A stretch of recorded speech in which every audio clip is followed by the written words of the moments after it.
grew up on late-night warnings. It's 10 p.m. Do you know where your children are? Scared, straight. This is your brain. This is drugs. This is your brain on drugs. Any questions? And were inspired by movies that defined a generation. I mean, we're all pretty bizarre. Some of us are just better at hiding it, that's all. Hey, Doc, we better back up. We don't have enough road to get up to 88. Roads? Where we're going, we don't need roads. I feel the need for speed. We found our attitude in comedy. I'm Gumby, damn it! You see that sign? No shirt, no shoes, no dice. Right. Learn it. Know it. Live it. And our identity in pop culture. I want my MTV! I want my MTV. I want my MTV! What you talking about, Willis? Keep your feet in the ground and keep reaching for the stars. This is Gen X Men with Bill Rowland and Gary Dollarhide. Life moves pretty fast. You don't stop and look around once in a while, you could miss it. Oh, we've got a big one for you this week. Welcome in, everyone. Bill Rowland, Gary Dollarhide. This is Gen X Men episode 33. I have an idea of what I'd like to call this episode, but we'll have to get your approval on it first. And that is, we won't bury the lead. It is the EMT heads to the ER. That's the episode that I got for this because that's what happened. We were I thought I was going to have to do like a 10, 15 minute. Hey, everybody. Sorry, we don't have a full episode this week, but Gary was in the hospital and had to have surgery. So hopefully we'll be back next week, but you didn't. So I guess we need to start from the beginning on what happened because you were in Bangor. Again, for those of you who may be joining us after you watched our episode last week and we're like, oh, these guys aren't so bad. I'll check them out again. Gary lives in Central Maine. He is an EMT.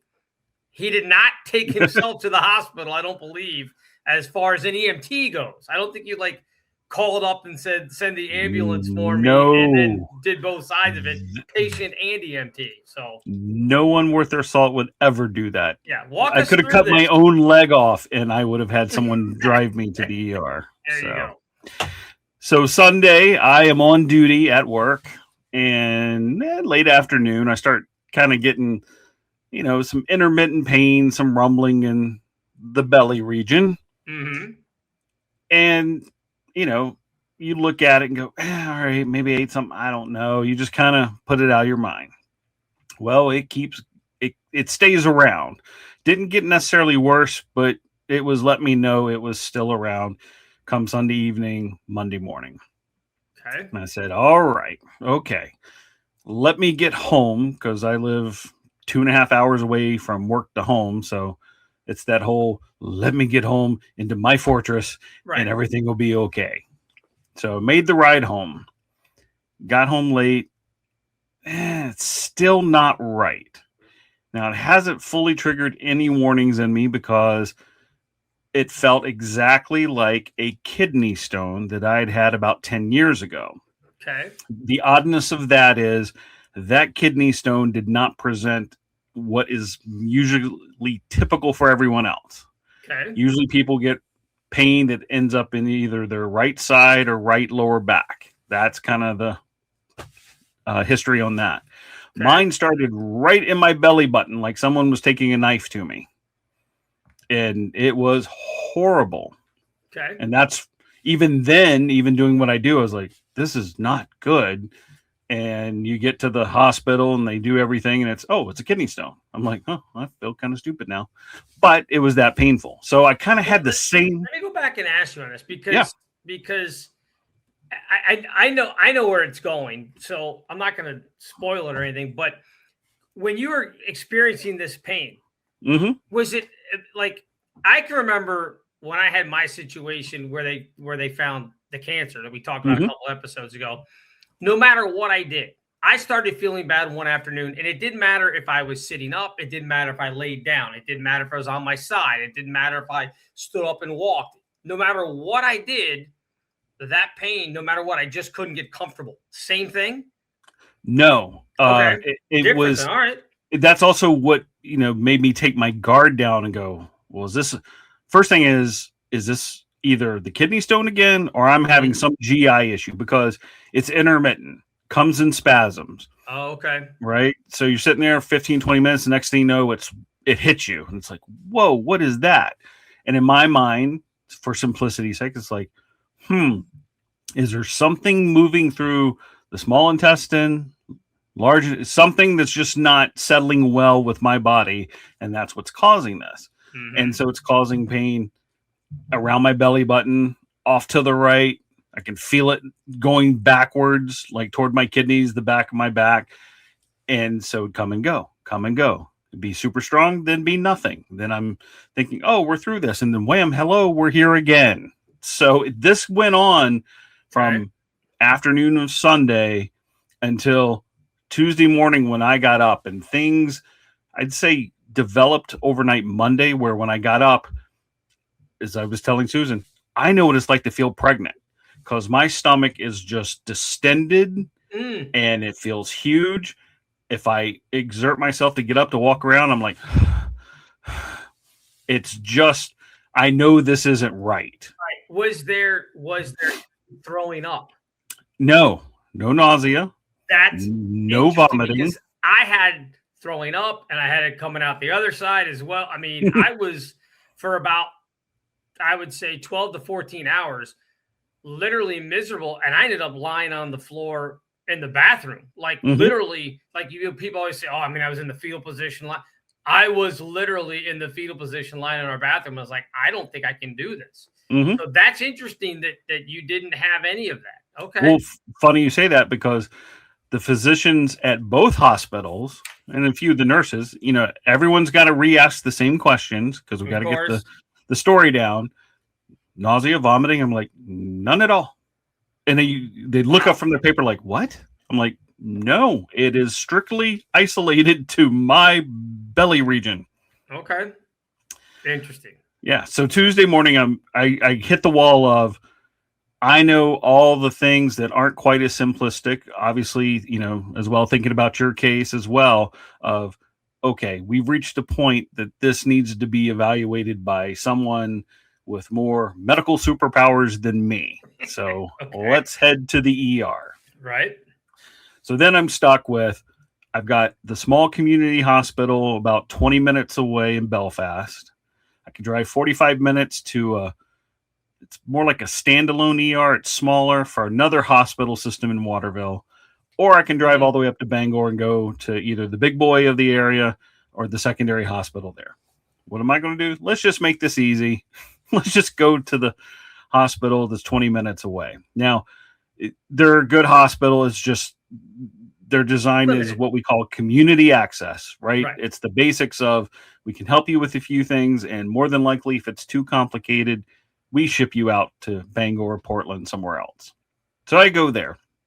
Fortunately, unlike most ERs, first one in the door, no one's in the waiting room. I get registered, and 5 minutes later, I'm in a room. Nice. Because last time, and this is what I was joking with Susan about, was when I had the kidney stone, I walked into one of our mid-sized hospitals. I was the only one in the waiting room. And I'm, much like you said, the pain is so bad, I'm on the floor next to the chair, just trying to find any space or place to feel comfortable. And it was an hour and a half before I got brought back. Oh my gosh. And I could not understand, if no one's out here. And then when I did go to the back to know enough, going, empty room, empty room, empty room. Was it dinner break? Because I'm out here dying people. They just want to deal with you. That's all. Yeah, they're like, forget it. Yeah, that was. He's a drug seeker. The only thing that for mine, the only thing that was probably, I mean, helpful is that it was COVID, so people were kind of avoiding. Like, a lot of times people are just use the ER as like the regular doctor. Like, absolutely, got a pain here in my arm. Okay, well, why are you in the emergency room? Is it from a gunshot wound? Because if not, go see your doctor later on this week. But people, we all know that that's how people use the ER and the ambulance. People were avoiding that because of COVID. You don't want to be anywhere near the hospital because that's where all the COVID people were dying. This was again August of 2020.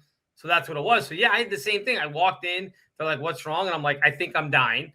Didn't exactly say that, but I was like, I've got severe and told them. And they're like, okay. And it was 30 seconds later, I went and sat down and they walked out and said, we got a room, let's go. And I was like, okay. And I walked in at 6:30 in the morning and was the only one in there. So same experience as far as like, hey, come on back. So that's good. So they get you in the room. And then get me in the room. We go through all the health history, start talking about things. And again, I'm giving the story to the nurse. And she's like, oh, okay.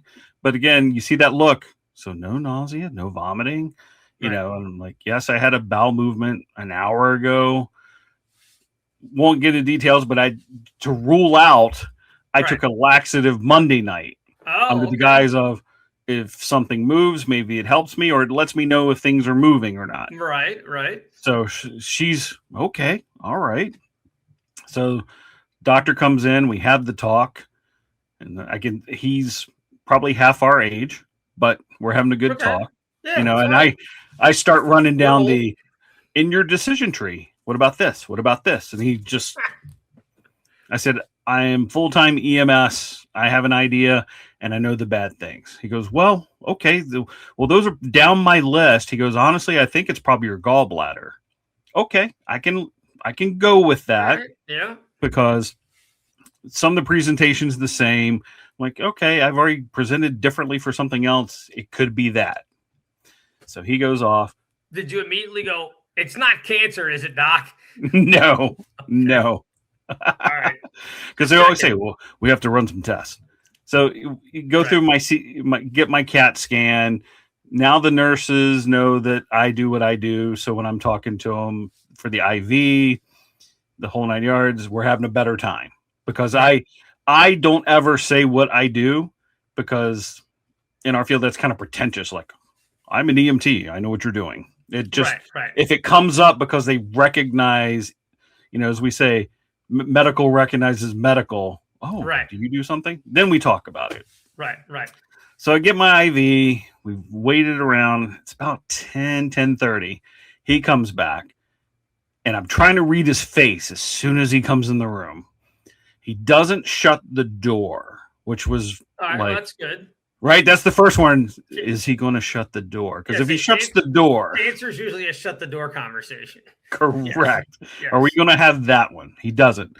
But he sits down, and I can tell he's still a little bit uncomfortable, which now goes, all right. So he says, on the scan, it looks like you've got a small bowel blockage and a hernia that's wrapping around the bowel. Like a tentacle. Which that is dangerous, and it does need to be remedied on the pronto, which I was like, okay, it's not anything. Because I was honestly down the road, in my mind, I've got a abdominal aortic aneurysm, which are just, that ranks up there of the oh crap mode. Right? Hard to fix, hard to deal with. But okay, sounds terrible. And he goes, looking back, and this will make sense as we get into, he goes, well, we're out of beds here because they can do some surgery there.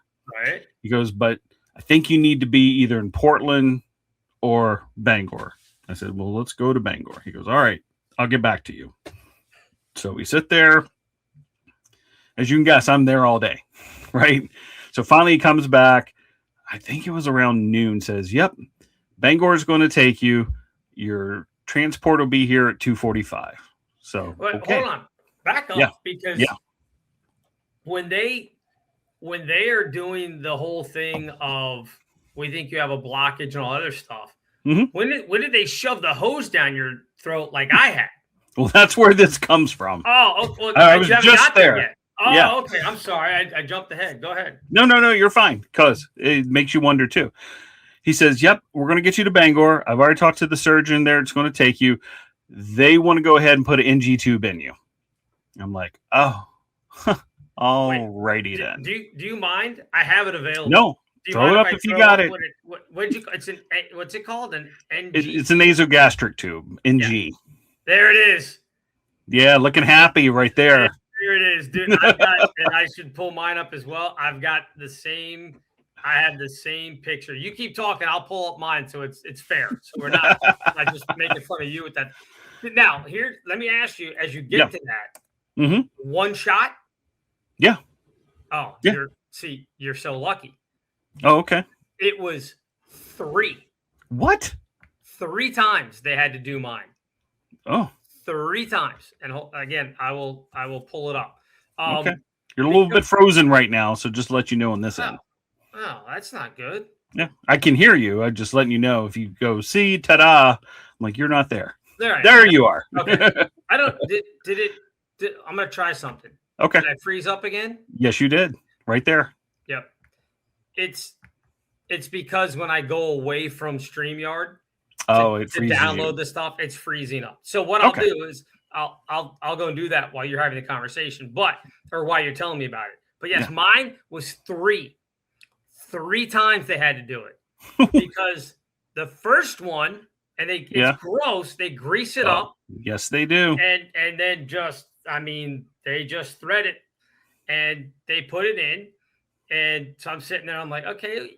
First, I was like, that wasn't. Oh, they missed. Oh, it wasn't bad. No, it was fine. I was like, that wasn't as bad as I thought it was going to be. Mm-hmm.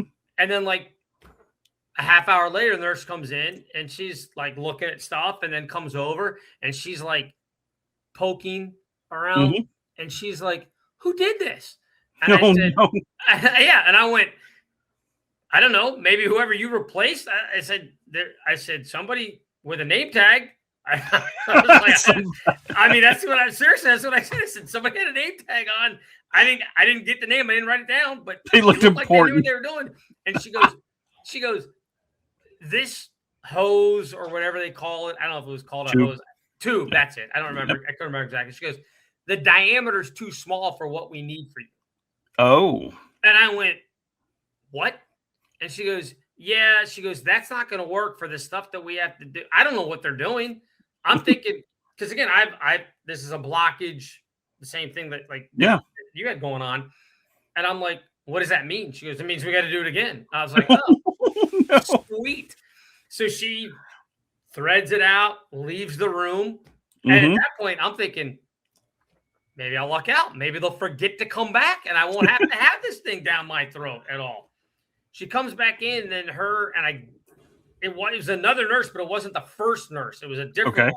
So they come in, and the nurse that came in and said that the tube was too small comes in with this other woman. She goes, I don't do these, but she's going to do it for me. And I was like, okay, sure. So they got this big giant tube, and that's when they start going, and it's not as good as the first one. It's not finding its way down.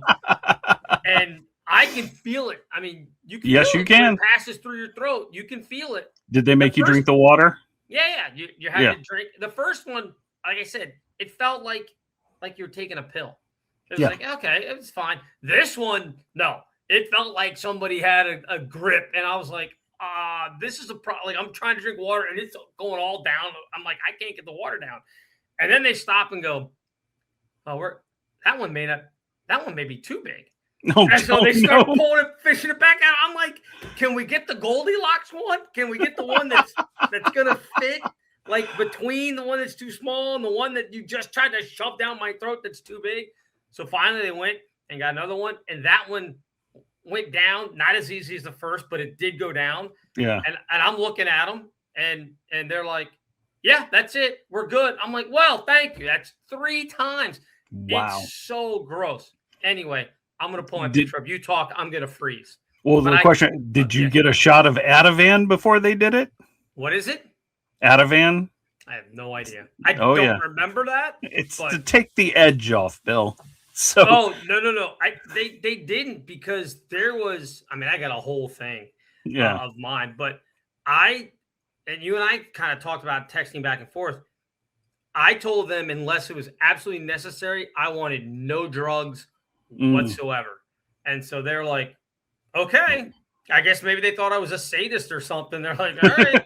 Well, no, there are legitimate reasons. Some people like that. I asked for the Ativan because it just makes you feel a little bit happy without being crazy. Yeah, no, I didn't have that. You know, because we're all medical friends. Right. I don't even know if they were going to. Were you like having a little stitch for daddy Yes. too? Is that the whole thing? I don't know if they were going to offer it. I said, hey, can we do something just to take a little bit of the anxiety out of this? Maybe a little Molly. Throw that in there. A little bit of Ativan. All right, I'm going to freeze because I'm going to go download my picture because fair is fair. So you go ahead and tell your story from where you are now. So the doctor said, we got to get an NG tube in you. And of course, I'm just thrilled at that because I know what that's about. Never had one before, but I've seen it. I've put one down someone's nose, just not really on my bingo list for the day already, right? I've already got a couple strikes of going to the ER. Now I'm being told I need surgery, and now we're going to have to do the NG tube. So fortunately, the two nurses sent Susan out of the room. I'm a little bit on edge. And of course, I make the joke, hey, this is not the three-way I envisioned, but we can make this work. And of course, they're giggling. So nice. One-shot deal, shoved in, way to go. And of course, like you said, I hated it because they have to put a little bit as large as they can because they're sucking stomach contents. And sometimes those contents are chunks of things. So you can't have too small a tube, or if it gets clogged, then we've got to pull that tube and put it right. We're just trying to help ourselves. So they get it in, but I knew it was a bigger one. I could feel it in the back of my sinus, and I could feel it hanging there in my throat. And folks, it's seconds of uncomfortable getting it in. You can generally tolerate it once it's in. It just feels funny. Mine started to wear on through the day, and boy, did it just drive me nuts. Again, it feels like you've just got you've taken a A pill. loogie. It feels like a pill got stuck right here. And no matter what you do, no matter how much water or anything you drink, it's gonna stick right there. All right. Just to be fair, there you go. There it is. Like, I mean, we could. The Snuffleupagus brothers. I want to be able to do a side by side, but we can't. I guess you can't put all four things on there. So. But we can fake tube ourselves right now. Yeah. So there's me, and it's almost exact. They did a better job of covering the front of your nose, right? Because you got the Band-Aid right down the tip of your nose. Mine's kind of off to the side, yanked, but you can see the gross stuff is already coming out of mine. Yeah, that yellow gross fluid. Anyway, so fair. If I had to show you, don't mind. So buckets of gross out of me, let me tell you. So we get the nose tube in. And I mean, at this point, it's maybe 12:30. So I still got to wait till 2:45 to leave. Waiting. We're watching TV. We're just hanging out, but it's not as fun because you're in a hospital, right? It's just, I mean, great cable, but that's about it. You're just there. Yep. So the ambulance transport comes, and of course, I didn't say a word. The guy and the girl come in. I hear you're one of us. I'm like, yes, I am. Well, they probably told him when they, downstairs or whatever. And there were, he said, have you ever been on the other side? I said, nope, this is going to be the first one with you, my friend.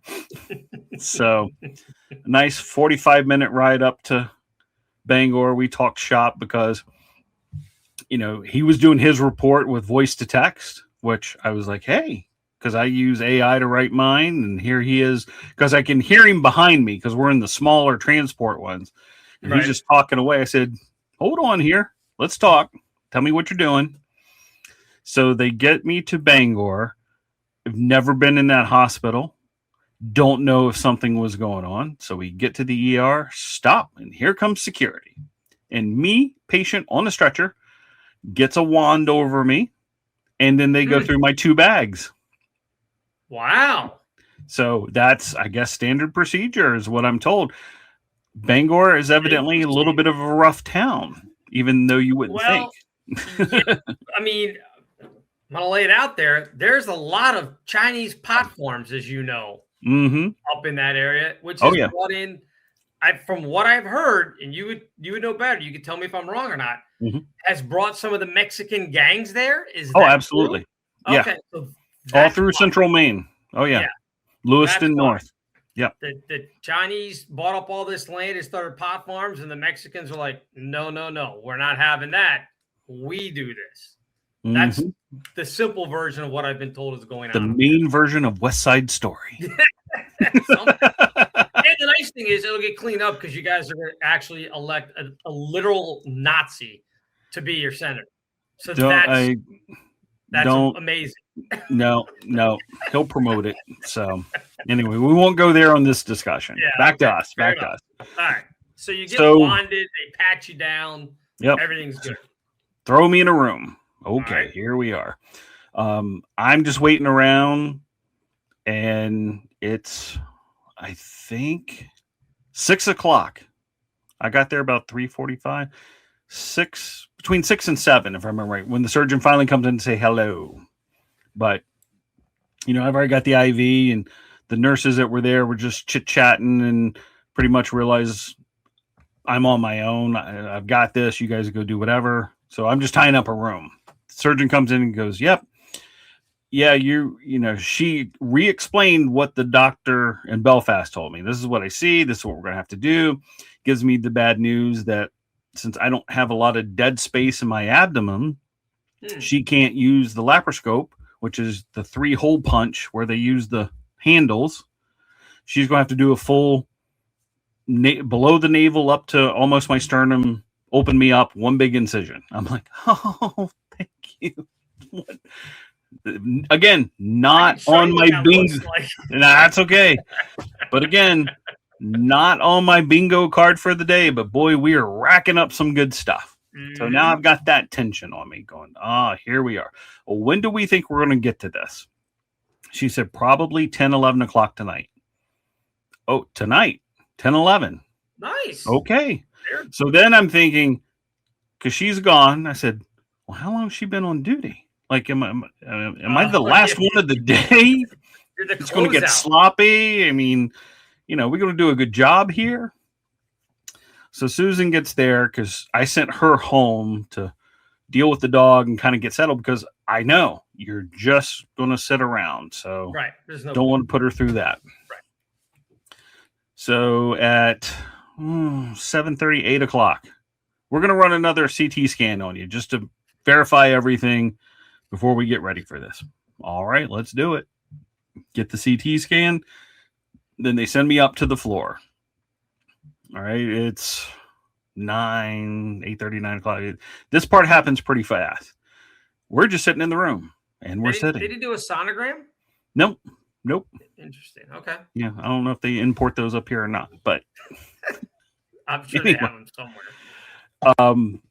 So finally, I'm thinking it's 10 o'clock. What? And it was probably. What time did I text you? I don't know. Like 10:30 last night. Yeah, it was about 10:30. Surgeon comes in and says, well, I've got great news. I'm like, after my day's been, what is it? That you're not doing the surgery, you're going home, someone else. It's not going to be to my benefit, is what I'm feeling. You're like, what? I get my own room? That's it? Yeah. I was in my own room. It was a double, but I got it to myself. Nice.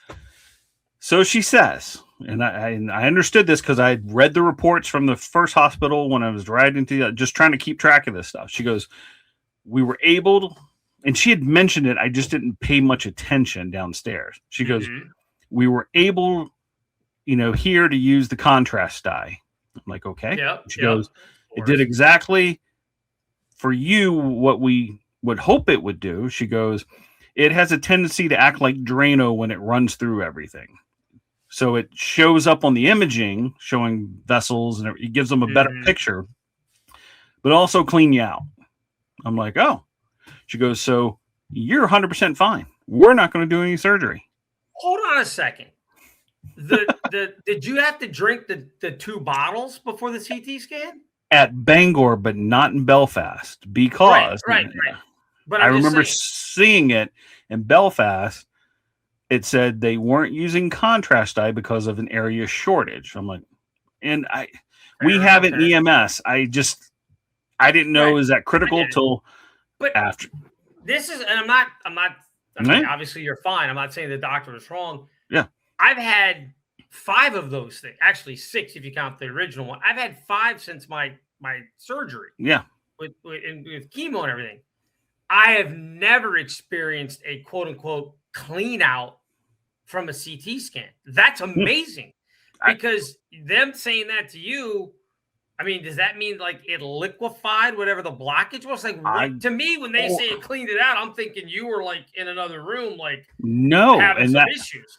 Because I thought about that. I said, I haven't had a bowel movement since then, right? Or I guess there's two parts. Dissolve it into your blood. It may have dissolved it. If it was, there's two parts to it. It was already working itself out, but it was just taking longer, and I was having issues, and that was the last little kicker to get it done. Or did it actually do something? It dissolved it and just spread everything out. You got me. Because I know, I mean, if anybody's had a CT scan, you'll remember they tell you as you're laying there, it's they put it in and they tell you it's going to feel like you have to urinate really bad. And it doesn't burn, but it gives you a warm sensation in your nether regions is the best way to put it, in your pelvic area. And I always had that experience. Like the first year, I always thought, I mean, is it really? And then the first time you did, you're like, whoa. Oh, yeah, it does feel like I just urinated all over myself, actually. But I didn't. You're looking down all the time. You're like, well, that's wild. So you get used to it.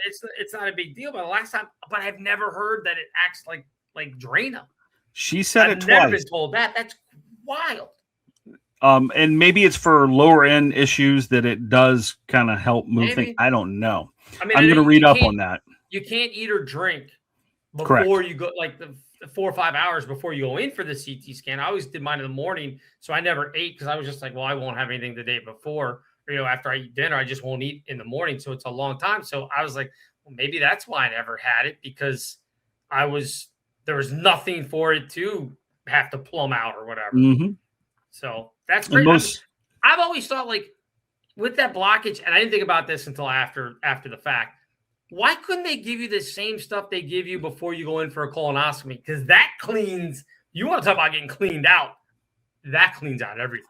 Well, I think the question comes back, and I don't know all this. It's something I'm going to look into is like the mag citrate and everything else that they get cleaned you out, but that's cleaning out the large intestine. When you small bowel, it could be the top of your small intestine just past your stomach. I don't know if it has the same effect up there.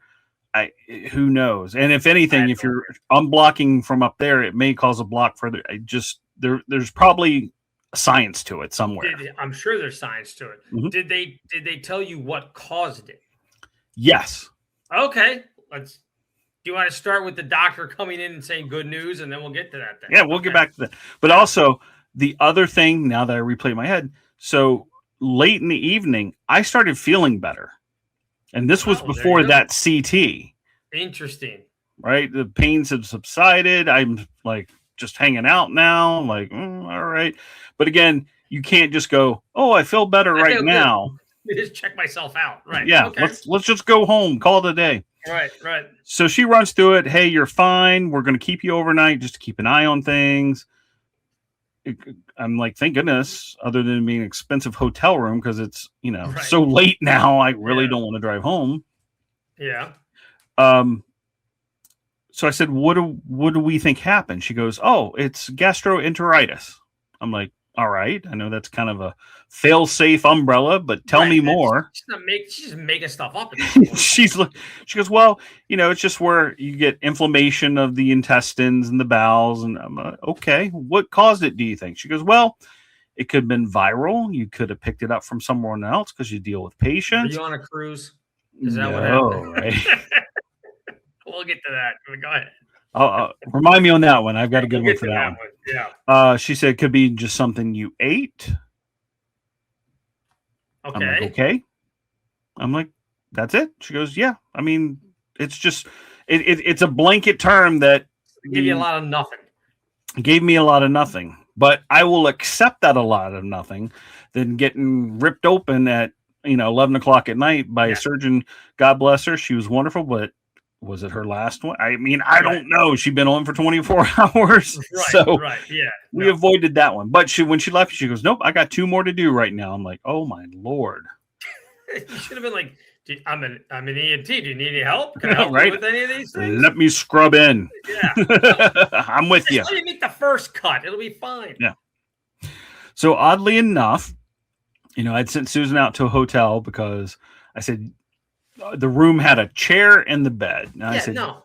Go to the hotel. You're not driving home this late and sleep in a bed because I want to sleep in this bed. So. Right. I'm not going to sit in the chair. They just told me I'm okay. So I'm going to sleep in the bed. Yeah, of course. So this is my first overnight stay in a hospital. Ever? I've never been in the hospital except for the 8 hours of the kidney stone 10 years ago. Okay. So I've never stayed in the hospital overnight. And now I totally understand when people say it is the worst sleep because they wake you up all night. Yep. And I kept going in my head, why are you here? Because they were kind enough to give me some muscle relaxants. I enjoyed that to go to bed with. So I was in a good spot. And then it was, I swear I just went to sleep and then here you are bothering me. Yeah. So I learned to lay on my left side and just keep my right arm available. So when they came in, they could check the vitals. They could check the vitals and leave me alone. Yep. So we made it to the morning and I'm thinking, we're out of here. Nope. They want to see me eat and see how I do before I leave. What'd they give you? So we started with the vegetable broth, a little thing of Jell-O, and a cup of lemonade. Okay. And of course, the nurse, little Filipino guy, great guy, he was telling me, you must eat slow. And as soon as he turned around, I'm like, blunk, and 2 spoons, done. And he comes back maybe like 5 minutes later. And he just looks at me. I said, I think we're good. I was just kind of hungry. So, all right. He goes, well, let me talk to the doctor. They still haven't made rounds yet. I'm like, okay, we'll wait for the doctor and do rounds. So I wait and I wait. And the PA comes in. So I'm not seeing the surgeon. So maybe she's sleeping now, right? She was up late. She's going home. Yeah. Yeah, right. She's going over everything. I asked her again, do you think you know what caused this? What could have? I'm just looking for triggers so we're not here again. Right. Same story. Could be viral, could be bacterial, could be this, could be that. Okay. All right. She goes, well, do you think you could handle solid food? I said, bring it on. Let's just go. Go grill up that steak. Let's go. Come on. Well, she's like, well, we can order. And I'm like, seriously? And she said, you just want, she goes, I can just give you like the hospital turkey sandwich. Yes, that's fine. I will eat that. Not a problem. So did you go side of bacon with that? So she comes back 2 minutes later with the turkey sandwich and a bowl of Cheerios. Now, the rules change. After I eat this, the nurse says, we need you to walk around. Oh, yeah. You got to do a lap before they'll let you out. Got to do the lap. Yep. So he, I've still got the gown on, got my boxers, got my slippy socks on. He ties me up, walks me outside the door. He goes, see the exit sign down there? He goes, I just need you to go down there, come back. Yep. Go down there, come back. And just go real slow. Take it easy. You're like, no. And the whole time I'm thinking, this guy, does he know I didn't have surgery? Like, we're good to go here. I said, okay. So here I am, knowing me. I've got my phone in my hand. I get to the exit sign. And there's 2 hallways, left and right. Right takes me back into the other side of that surgical unit. And left shows me a bank of elevators. Well, let's go see what's over here. So here I go, hitting the elevator, in my gown, in my socks, in my boxers. I'm down in the cafeteria. Why not? I'm like, this is amazing. There's sushi. There's brick oven pizza and Italian sandwiches. And then they got the grill. They haven't fully started because it's still 10, 11. They haven't started lunch, but they're getting ready. I'm like, and look at these prices. I'm going to be coming back here. Yeah. And of course, everyone, most of it's personnel. They're in the scrubs and they're just looking at me and I'm on my phone like, oh, look at this and that. I wander down to the lobby. They got big couches down there. I'm just sitting there watching people come in. They're all looking at me. I'm sure everyone's going, did someone escape the loony floor? Because I'm just having a great time. Right. I go up to the chapel, see what's going on in there. I'm just meandering all over. So finally I said, it's been a while. So I head back upstairs. And the nurse was, oh, where did you go? I said, I don't know. I was like, this place is huge. I was just seeing what's out there. He just started laughing. He goes, well, you're cleared to go. And it was right about the time Susan got back. I said, oh, he goes, yeah, we just couldn't figure out what happened to you. And I go through my head like, well, does anyone keep track of the patients? Like anyone just run out of here? And you could have just walked out. Could have just walked out. I mean, not that they can hold you, but it's just kind of funny that I was waiting for some code gray signal over the loudspeaker that there's an escaped elderly person with silver hair. Well, I know, right? But what are they going to say? Code dad bod or something. Middle-aged guy is missing. I was like, was anyone come look for me? You guys just go, well, he cleared out. We're good. Who's next? I don't care. So then we got to leave, and I was very happy that's if I was going to spend a day and under that much tension, that's how it turned out. So happy on that front. Not horrible. I mean, all in all, it sucked because it wastes a day and everything else, and you were a lot of uncomfortable things. But again, if all it came down to was drinking those 2 bottles for the CT scan, that's what cleared it up. Well, that's fantastic. The nurse dropped them, and she went to type on the computer, and she looked back because I just sucked them. I just gone, right? I'm efficient. Let's move through this. She goes, "Do you both of them?" I'm like, "Yeah." Well, no. It's like 30 some ounces. I mean, they're like 18 ounces a piece or whatever it was. Yeah, that's what just hammered them. That's the same thing. Whenever they handed them to me, I was like, I went to college. Yeah, well, exactly right. They would hand them to you and be like, okay, drink one and then try to get as much of the second one. They're like, you gotta get at least half of it down, and then come back and we'll take you back. And again, the last time that I was in there, just about a month ago, when I had, just about a month ago, it was on the 10th. I went up and they, handed them to me, and I said, if I finish, like, where am I in the pecking order? I was like, do I have to wait after I finish these, or?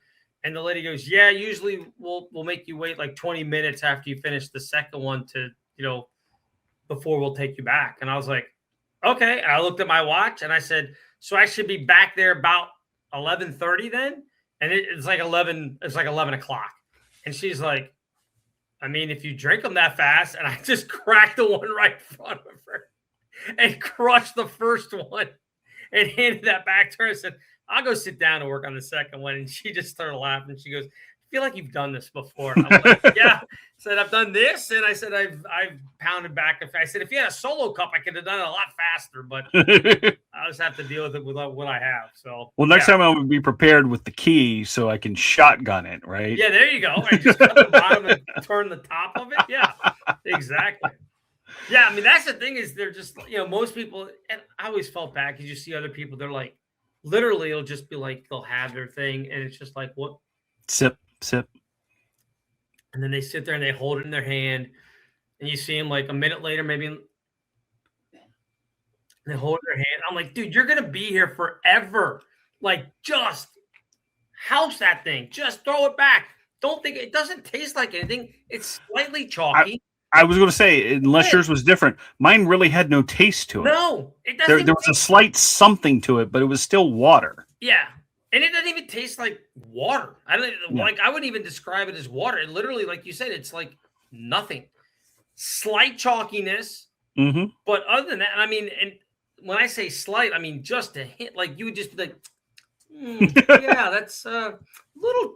What is that? Is that chalk? What is that? I mean, it tastes like nothing. That's why I'm like, I don't understand how people can't just crush these things, but they don't. That's what the nurse said. I'm cutting in front of all of you. Cutting in line in front of all of you people. That's what the nurse, she goes, a lot of people just take their time. And Nope. I'm like, why? It's I'm just with 2 little bottles of water. Let's get through this. Let's get on. I mean, little is maybe an exaggeration. I mean, it is. I think they're like 18 or 20 ounces a piece. Yeah. I mean, it's like chugging 2 Dasanis or whatever bottles. But again, if you are wanting to get out of there, you're going to chug those things. You're going to get out of there. So, yeah. Mm-hmm. But that was my venture. So, That's awesome. A lot happened, and I will honestly say from about 5:30, even though I was feeling better till she gave me the news, I was under a lot of mental stress because of course I've had no surgeries other than wisdom teeth removal at age 14. Yes, I had the kidney stone. Nothing else. Never stayed in the hospital for anything else. And now you're telling me, hey, we are going to fillet you open to fix this problem. That was mentally taxing on me. I do admit that. It was tough thinking, this is going to happen. And there's not much I can do about it. No, there's nothing you can do about it. So, yeah. But I didn't realize it. Now, mine, I mean, I guess I was the same way. I hadn't stayed overnight in the hospital since I had my knee surgery when I was 13 up until, but I don't know. I don't know what it didn't me. I didn't freak out about it. I think that's one of the main things. Like a lot of people may not feel well and they go to their doctor and that's when they find out, oh, by the way, we ran the test, you have cancer. And you're like, oh crap, what's the next step? I feel, and I say this all the time, I felt fortunate because I went in there and I was in such pain and everything else. And it was like, okay, you've got this blockage. And oh yeah, by the way, we found a cancer, what we think is a cancer tumor. We won't know, they wouldn't know till they cut into me. But they were like, we've got to do this tomorrow. Like, we're not waiting. There was no processing period of just waiting around. It was, I mean, again, by the time they got me up to the room, it was probably, I mean, I was downstairs in the ER doing all the tests and everything for hours. It seemed like forever. And then I remember laying there like 4 PM and one guy is arguing with another guy about whether they should even do surgery or whatever. Like, he's like, I think, we should probably do a colonoscopy first. And the guy who ultimately ended up doing my surgery was like, what's it going to show? Like, we already know what's going on. Why would we put him through a colonoscopy to come back and say, oh yeah, by the way, there it is. He's like, we know where it is. And I was like, I just think we can. And finally, it's kind of a dick. I was sitting there, I go, hey, is it up to me? Like literally, it looked like a movie scene where like I'm just laying there like back like this, and they're talking over top of me. One's on one side, one's on the other. And I finally just went, do I have a say in this? And the guy, Dr. Zvekta, who is my surgeon, just kind of looked down. He goes, well, yeah, what do you want to do? And I was like, I don't care what else is going on. I want the tumor out of me. Like, I'm not waiting around. Like, let's just get the tumor out. And so Dr. Zvekta looked up at the other guy who does the only time I ever saw him. I have no idea who he is. I'm sure he's very nice. I have no idea. I'm sure he's good at what he does. I have no idea. And he just has different opinions. Yeah. Dr. Zvekta looked at him and said, I guess we're doing the surgery. And the guy went, your choice, and just turned around and walked out. I was like, I turned around and said, that's great bedside manner. It was just so they did it the next morning. So again, I didn't have time to like sit there and just be like, oh my gosh, I've got this and what's gonna happen to me. Because again, you're just there. Like you said, you sent your lady off to the hotel and was just like, Susan, just go because you can't do anything. So you're just there. And with me, I couldn't even have people there because it was COVID. So you couldn't have visitors. So I was like, well, I'm just here. The other crazy thing, I didn't put my contacts in that morning when I went to the ER. So for the entire time I was in the hospital, I didn't have my contacts. I eventually had my then girlfriend bring me my glasses. You Mr. Magooed it? I couldn't, dude. I didn't watch TV for like 4 days. I was in the hospital for like 10 days, I think. But I didn't watch TV for like the first 4 days because I couldn't see it from where I was. And I was like, you know what? Probably better for me anyway. So yeah. You listened. You got deeper into the story just listening to the audio. Dude, I didn't even turn it on. But Now, when you got there, Yeah. was it just you could have ice and nothing else? Correct. Yes. Yeah. Yeah. They didn't want anything in my stomach because Right. they were full on prepping. I was going to surgery. Now, this brings me back to something I discussed with Susan today. Okay. The small hospital couldn't keep me because their beds were full. Okay. And so apparently, because I wasn't being transferred because they couldn't do the surgery, I was being transferred because they had no room in the inn. Because I know they do some surgery there, again, to what level. But it was never as if we're sending you to a specialist. We're sending you up there because we don't have room here. Right. Fair enough. So when you look back, they used a CAT scan without the contrast. Right. If he doesn't send me and they have room there, you're getting gutted. The question, that's what we said. Were they going to redo it to double check with contrast? Because now we've stepped up of what we think. Or were they going to just go with the first one, cut me open and go, well, geez, everything looks good in here. What do we do? They wouldn't do that. They would cut you open and they would make up something and be like, they put you back together. Everything's fine. You're going to be good to go. We found a golf ball inside you, right? It wouldn't even be that. They would just make up something. Yeah, we got rid of the blockage. Exploratory or the hernia is okay. It wasn't a big deal. You're going to be fine. That's exactly what they would tell you. Yeah. So that one was riding on me all afternoon today of, nice. What could have happened? Or am I misjudging like that they would have said, okay, now he's a real candidate. Let's use the contrast dye and really take a look at what we're doing. Because I knew a little bit. I go online and go, hey, what's the difference between contrast, no contrast? And it said it's very specific of what it helps and outlines. And as they said, it's like looking through, black and white glasses with a filter to a full color television. It's that different. Yeah, I'm like going, But maybe I sort of get the smaller hospital. That's their standard of, since we're running so many people through, we're just going to do the basics to get us in the ballpark of what's going on here. Yeah, that could be. And that could be why they say we don't want to use the contrast because of shortage, because they're probably saving it for somebody like you who they've got to really look at it and be like, okay, this dude needs it, not just somebody came in and said, I've got a little pain in my tummy. Mm-hmm. They're like, yeah, all right, whatever, dude. We'll go down and scan you. Like, there's nothing wrong with you, So they said it could have been viral. Yeah. Did they say it was because I feel like they're trying to make this a thing where they like, have you been hanging out with any rats lately? Are you around somebody that might have come back on a cruise ship at some point? Well, at both admissions, they said, have you been out of Maine in the past 30 days? Oh, my God. Of which I said, yes, because you went to D.C.? I went to D.C. You're a super But I didn't say where. You just saw him.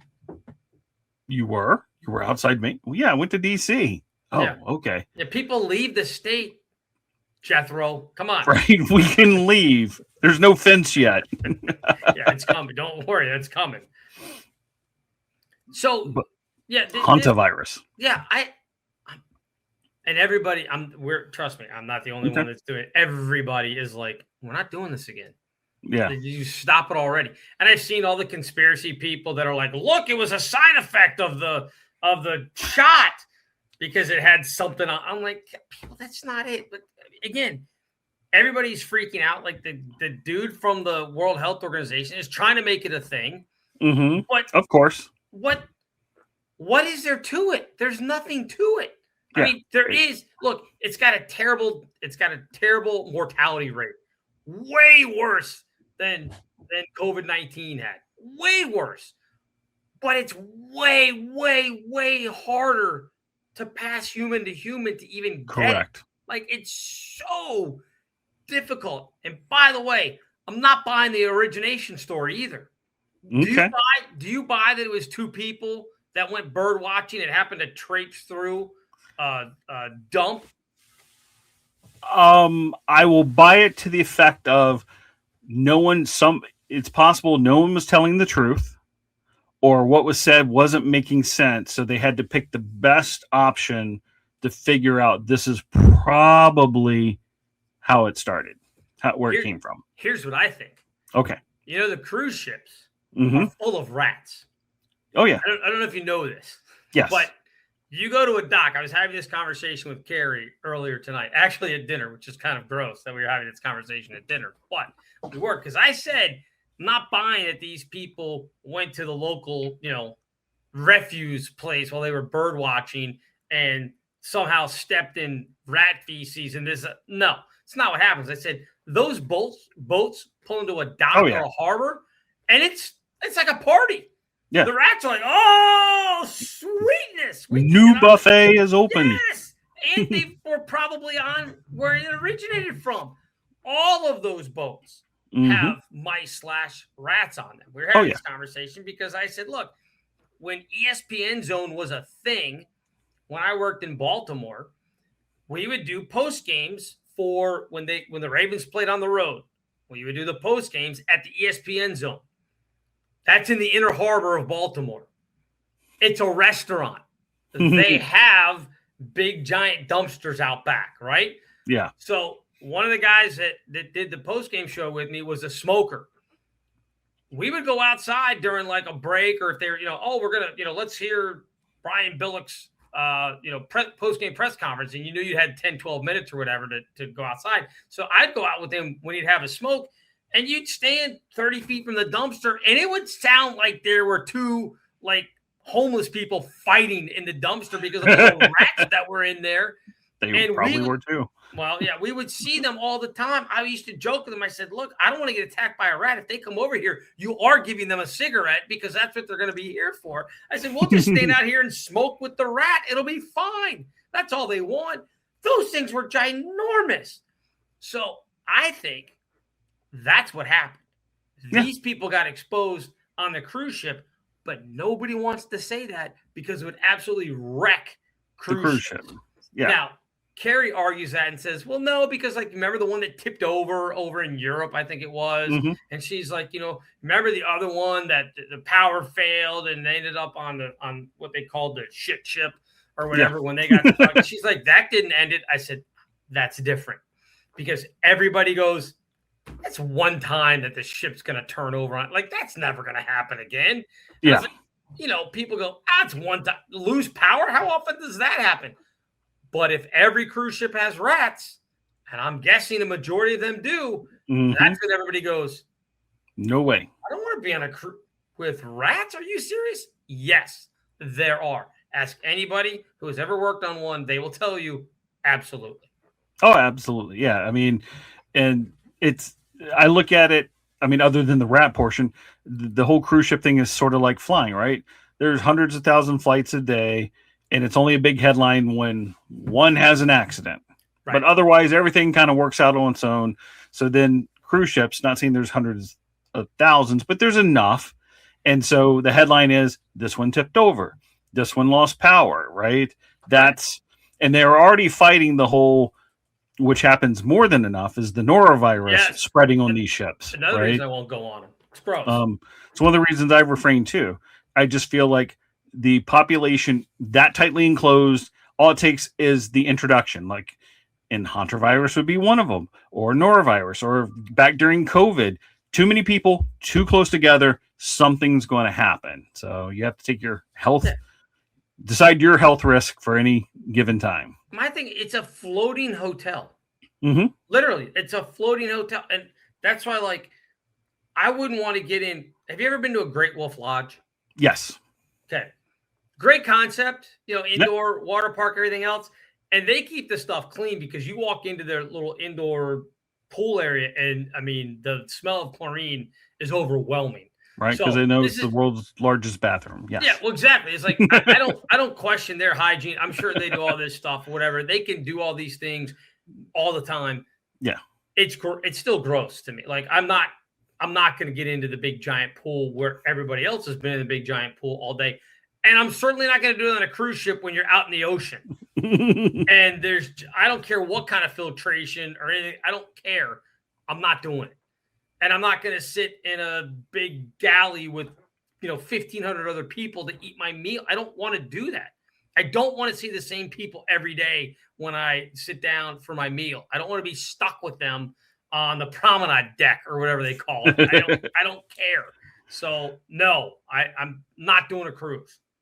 I mean, I admit I have wanted to, not to become a lifestyle. I've wanted to, but I'm always held back. But you want to do the swingers cruise? That's different. The upside down pineapple plays well with others.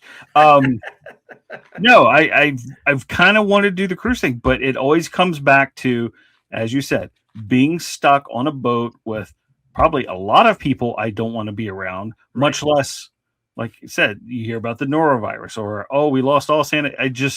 Those thoughts horrify me. Exactly. And you could say, well, Gary, what if you were on a plane and went down? Well, my discomfort might be, not that long. So, right. I'm not going to be stuck on a plane crashing for 7 days. Right. Exactly. Yeah. Unless you're MH370, the Malaysia flight. Correct. Or the soccer players in the Andes. Yeah. That they just stole out of the sky. I can't do it, but I'm so glad that now, again, there are people that are like really worried about this virus, and they're thinking, oh my gosh, here we go. And I'm glad though that I'm seeing a lot of people being like, no, we're not doing this again. Like we're not doing, stop trying to make this a thing. They tried to do it with monkeypox and everybody went, no, get out of here with your monkeypox. We're not buying this. And they're doing the same thing with this virus. Now, the only thing that I worry about is that at some point there is a legit, like, oh my gosh, this is a real thing, that everybody's going to be like, we're not doing this. And then they figure out a way to wipe out 80% of us like they want to do anyway. Yeah. Well, I mean, and that you always live with that because hantavirus is one of them. Ebola is another, where technically, if you look at it scientifically, as horrible as the results can be, you almost want that one because it burns itself out so fast because it kills so fast. It kills the host, which means it's not spreading. COVID, flu, where it spreads and it's now on the door handle for a couple of days. Of course. Right. Correct. And so, you get an extension of the the epidemic of whatever it is. But I don't know. I don't think anyone's going to put up with that again.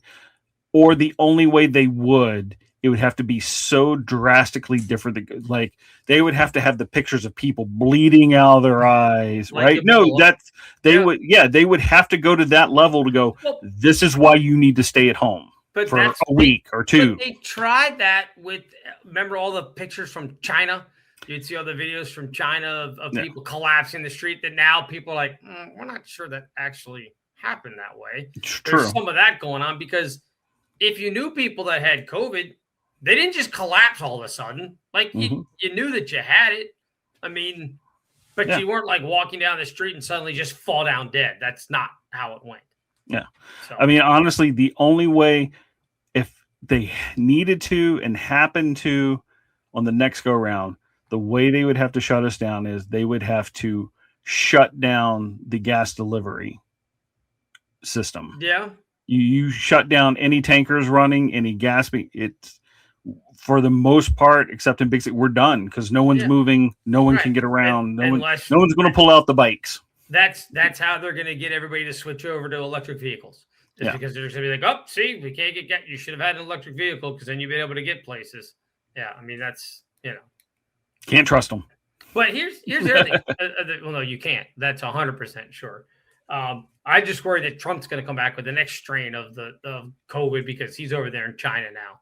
He landed there today, and I was like, "Oh, great! We're going to bring this back because I would. Well, so if I am Secret Service, I would have to wonder because we know that's where it came from last time. I'd be worried, and you'd have to be worried because let's face it. For those of you who don't know, China would gladly give up a couple 100,000 people sick, dead, to reach whatever goal that they're trying to do. Yes. So they could say, all right, he's going to be here. We're going to release this virus, infect 30, 40, I mean, a couple thousand people who would be food service, security in his bubble while he's here.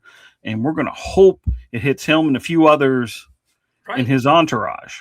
I mean, I'm sure the Secret Service is trying to keep an eye on the food prep and everything else and all that kind of stuff, but you can't keep an eye on everything.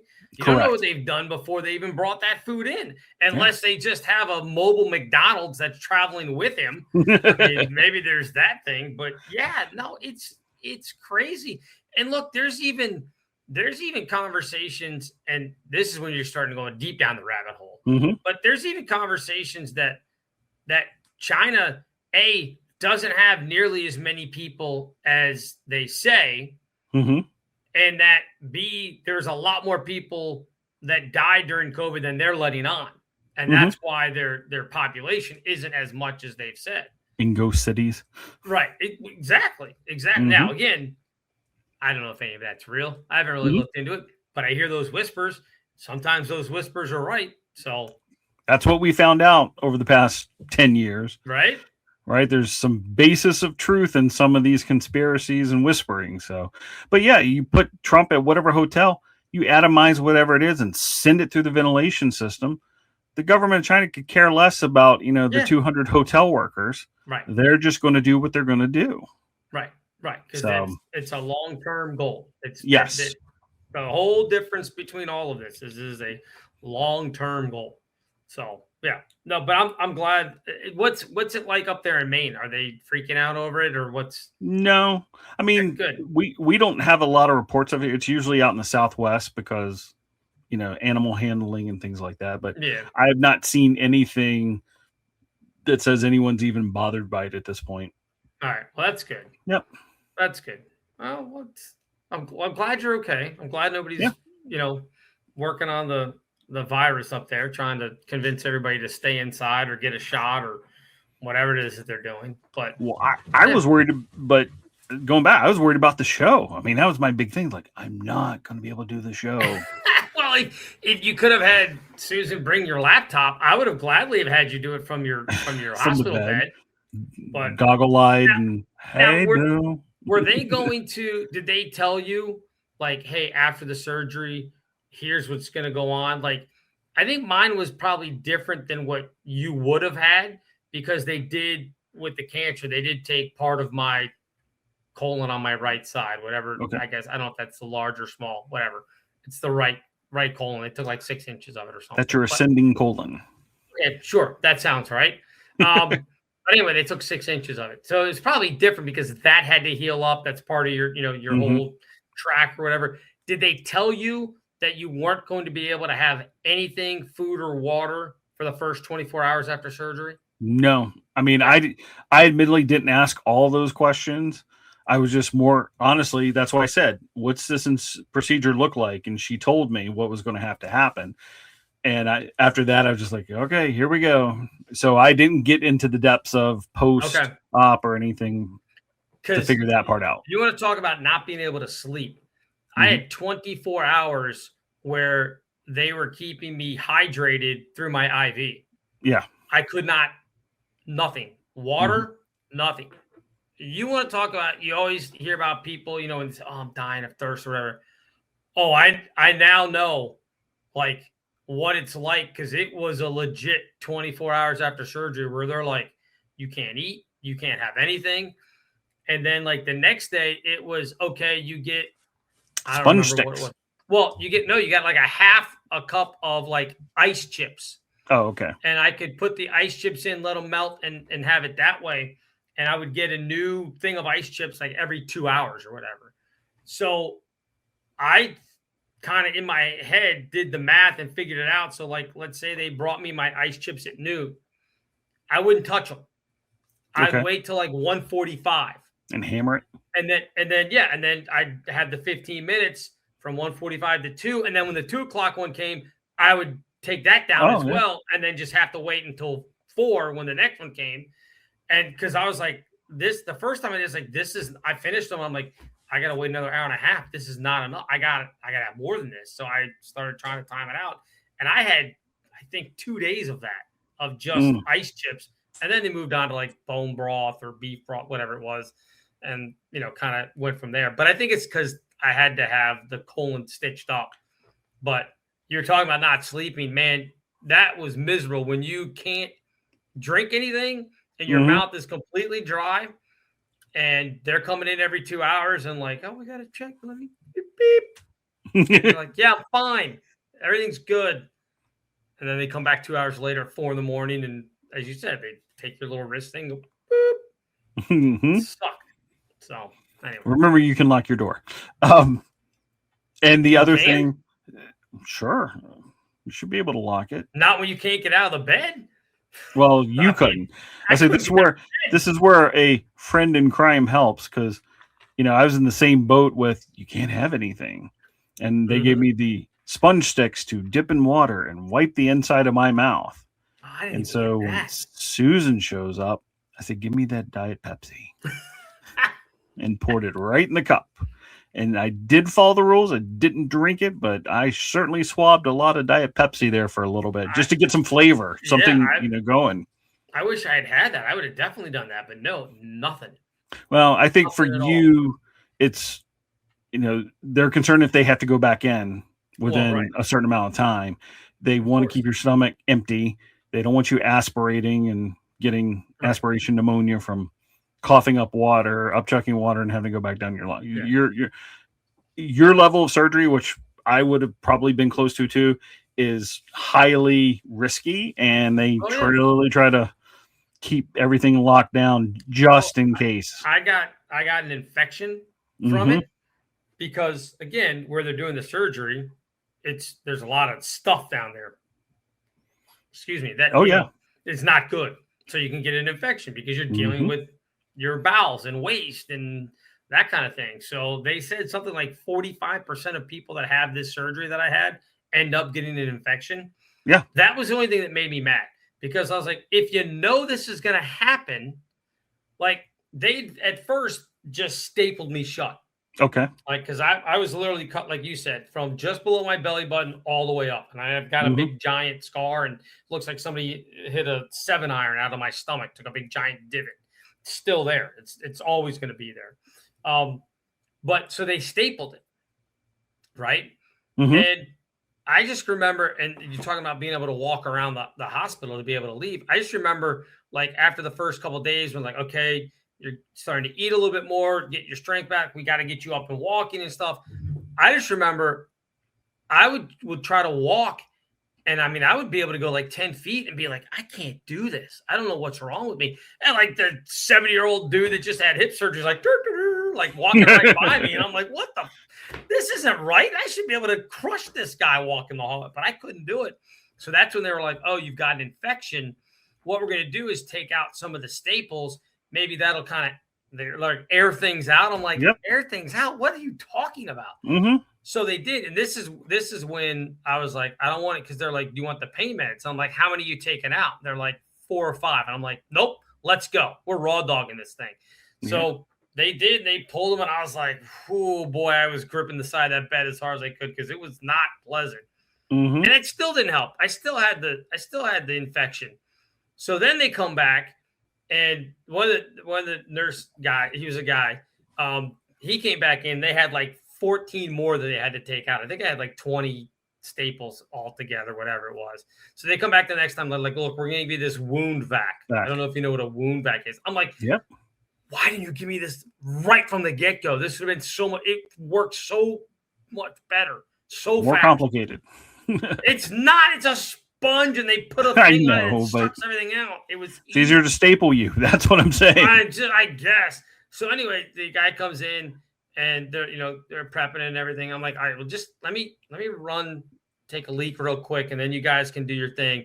And the guy's like, well, do you want? And I don't remember. It wasn't like oxycodone. It was some other pain medicine or whatever. And I'm like, no, not really. I said, I did the last ones without it. I said, I'm good. And I went in, and I came back out, and he pulled me aside real quick. He's like, look, man, everybody knows you're tough. He's like, what you've been through is ridiculous. He goes like, I'm telling you, you want to take this stuff. He's like, you need this stuff. He's like, and I was like, I did the other ones. He's like, we're doing 3 times as many. He's like, you're not. And he goes, and it's in a different place. It's further down your stomach. He was like, trust me. He goes, you'd rather lay there and be a little high than halfway through this thing, you start screaming, and there's nothing we can do because it's too late. It's like too late. I'm like, all right, that's fine. And so they put in my IV and chop me up. And that was the only time I took it. I was like, I don't want any of this stuff after this. But anyway, so they yanked it all up, put this wound back in. I'm not kidding. Within 6 hours of this thing being in, I was like, good to go. Let's go, baby. Test. I mean, I felt great. It cleared it up so fast. So like the next morning, I was like, can I see if I can get discharged? And the guy was like, I mean, you couldn't make it around yesterday. I'm like, I can do it today. And sure as nothing, I got up.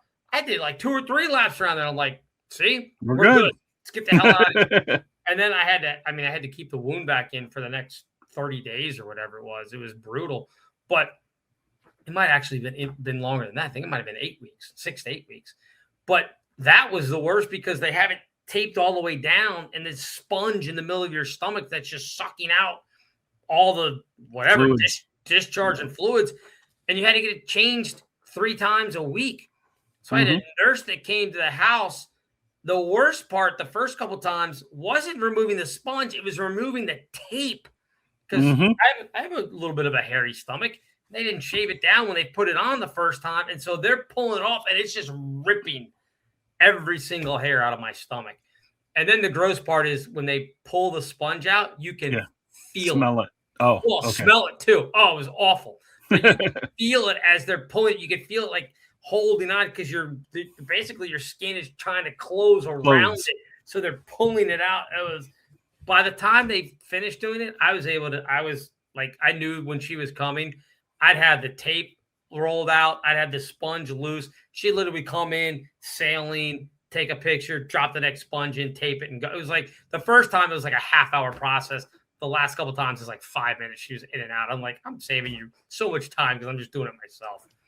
So that was my joy last night when they pulled the NG tube after they said no surgery. Yeah. But then we got to pull all the EKG tags off, and I am a little bit of a hairy man, and so it hurt, but I did not care because we were done. Like we reached that moment. Yep. No NG tube, no surgery. This is going to hurt. I don't care because we're done with this. Now, how was it when they took the tube out? Oh, easy. The surgeon just said, "You ready?" I said, "Yep." She goes, "Here we go." Cough, and done. All right.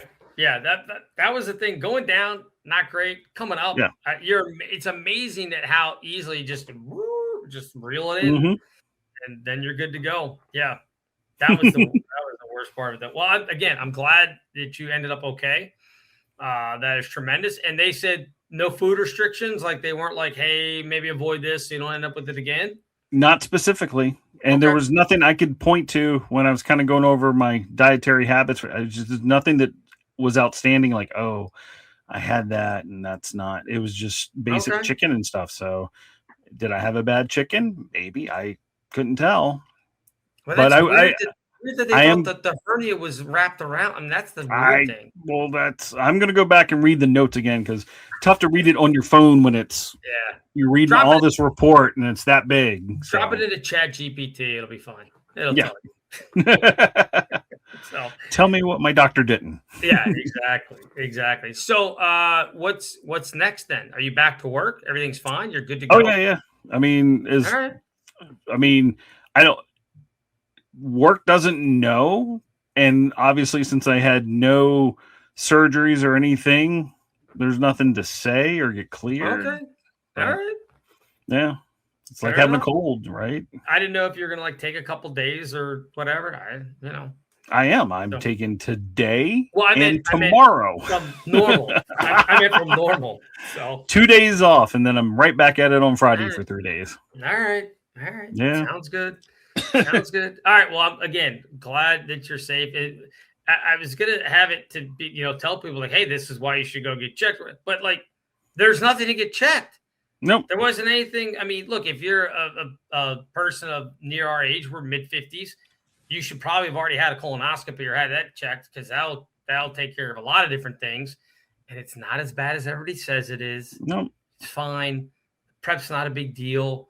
Would I go out walking around the mall? No.